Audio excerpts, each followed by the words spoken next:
I'm Michelle Cromer. And I'm Perla Maldonado. And y'all have tuned in to our podcast, Creating a Meaningful Life. And we have a meaningful podcast today about elderly care. We want to honor and support and teach y'all how to have the stages and the steps so that you too can be like Perla, the advocate archetype and the caretaker archetype. Because it's so important to really show up for these people that have really helped us. So, Perla, we're honored that you wanted to do this. It's such an important topic. Well, it's something I deal with every day. So, we are of a certain age. We're baby boomers. Our parents are getting older. They live longer, and they need care. And so that's you give them, it just isn't care. She gives them dignity that they deserve, and that's really important. That's important, yeah.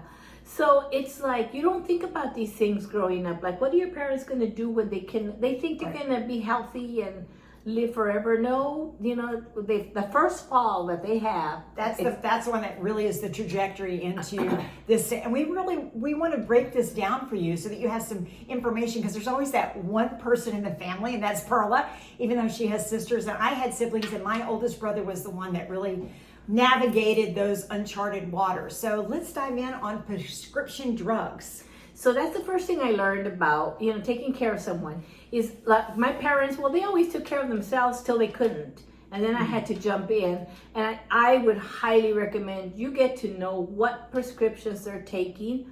And as I have a chart, I made a chart of all their prescriptions, the dosage, the times they take them, the date issued, and notes about, side effects and, why they're taking them.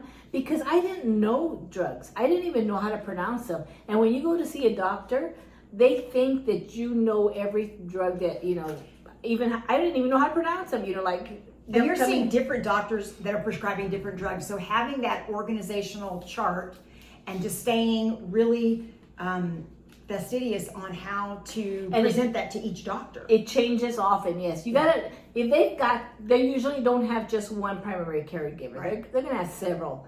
And they don't talk to each other. Of course not. Not in the Western medicine world. They don't share prescriptions. No. And what about when you go to the hospital? You got to have that. You have to. That's the first thing they ask you. What drugs is she's taking? And the first time I was just like had the deer in the light look, because I didn't know. And a lot of people take a little bag with all the prescriptions in there. But really, you need to get organized. You need to have a list, a chart. This is it. That lists all the drugs, what they do. And that is so helpful. That is, And also they change, right, Perla? Almost like every time she sees a doctor, it changes. So the brands, the medications, the dosage, and you just update the chart. And I just update the chart, yeah. And you just bring that with you. Yeah, and that's so helpful. That's very helpful. And do you keep other doctors in the loop? You have to. I'll give you an example. There's one doctor that, my mother has heart problems. And so there's one doctor that wanted her to take a diuretic.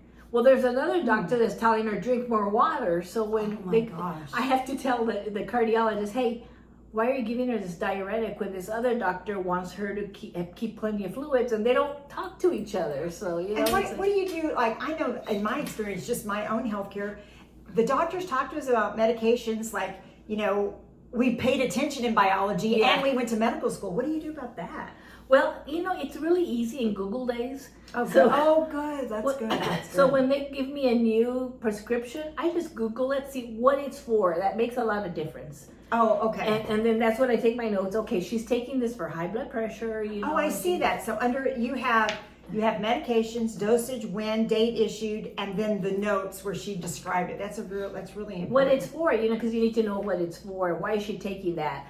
Exactly. There was a time that my mother was taking like 6 different types of high blood pressure meds. Wow, that's a lot. That's a lot. And I told the doctor, why is she taking all these? So luckily she was in the hospital and they revised it. And she went down from 6 to 2. Oh, wonderful. So, and she'd been taking that for years and years. But parents, they're from that era. They don't question doctors. That's right. They don't ask questions. Absolutely not. Well, talk to me about, she took me to the hospital. Talk to me about when you're seeing registered nurses.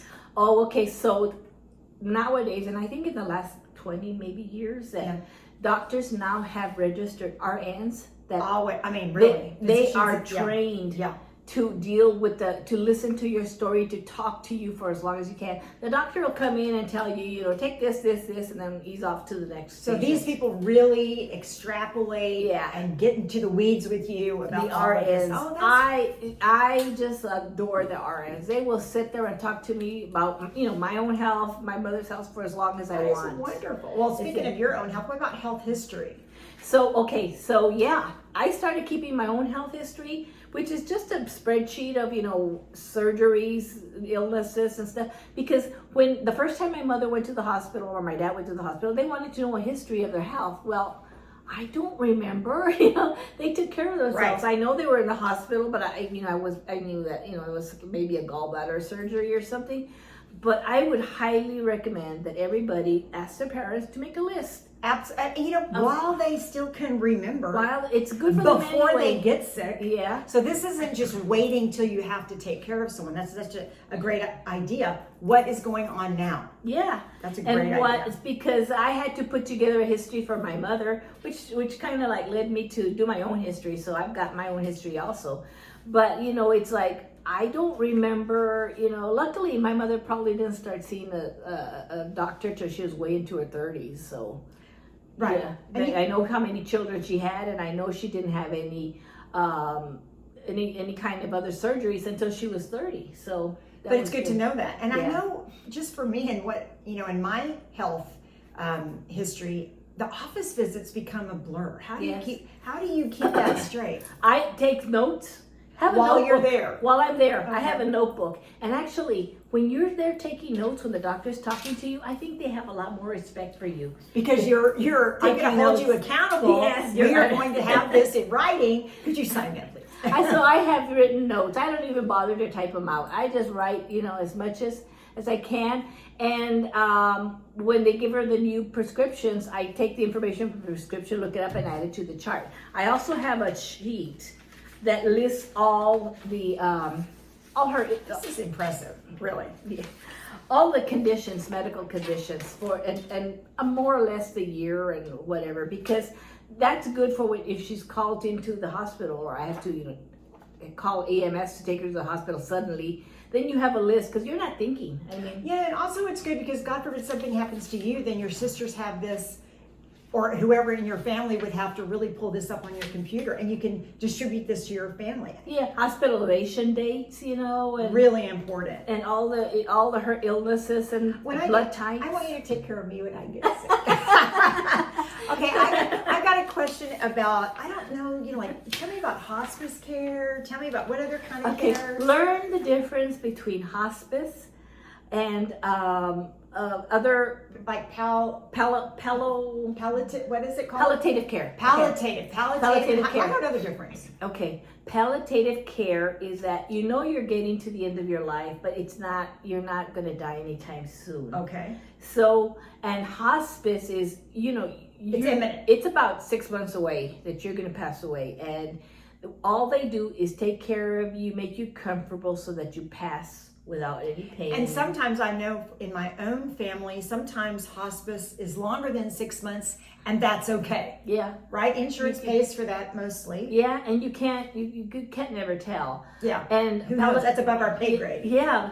My mother is 94, and she's Wow. not in palliative care yet. She's not in That's hospice. because you take such good care of her. Because she's in when she's sick, she's really sick. Yeah. But then she overcomes it, and it's like the next day, like nothing happened. She bounces back. So sometimes, though, I had a doctor push me one time to want her to be in hospice care. This was 3 years ago. I remember that. And I fought it because I'm here like, she's sick right now. Maybe if you don't have the time to look for her, I need to find another doctor, which I did. So he was just kind of being dismissive and passed it on. Yeah. Well, before we close, is there anything else that we haven't talked about that you want to talk about? Because I think we've really covered this. This has been incredibly grounding and informative to me. And I think the main thing that I've gotten out of it is organization. There's too many moving parts. Yes. With this, and it seems to me as your mother has aged, it just gets more complex. It gets more and more prescriptions. She's got a list of about 20 prescriptions here that she takes. Some of them are vitamins, granted, some of them are prescriptions. But I would say, keep a list of prescriptions, keep a list of conditions, keep a list of all her doctors. You know, there's like with phone numbers too, because with you phone don't know. numbers. Yeah. And nowadays, which is really great, you could log in. Most of the doctors They have the belong, portals. yeah, belong to a system that has portals, and you could download up the doctor visit notes after you leave. It does take a little bit of time, you know. But to stay organized is being really of service important to your parents, your grandparents, and to yourself. And that's the second part I wanted to talk about. Start that conversation now. That's what I've learned from Perla. This has been so informative, Perla. Thank you so much. Yeah, start that conversation early, and when you know what happened to you in your youth, what kind of surgeries did you have that you know now that they can remember. Yeah, so that you can make a list and keep a track, and do it for yourself also. Keep a notebook. Absolutely. Yeah. Well, thanks you guys for tuning in. We really appreciate it. I'm Michelle Cromer. And I'm Perla Maldonado. Until next time, we hope that all of y'all stay healthy. Yes. Thanks.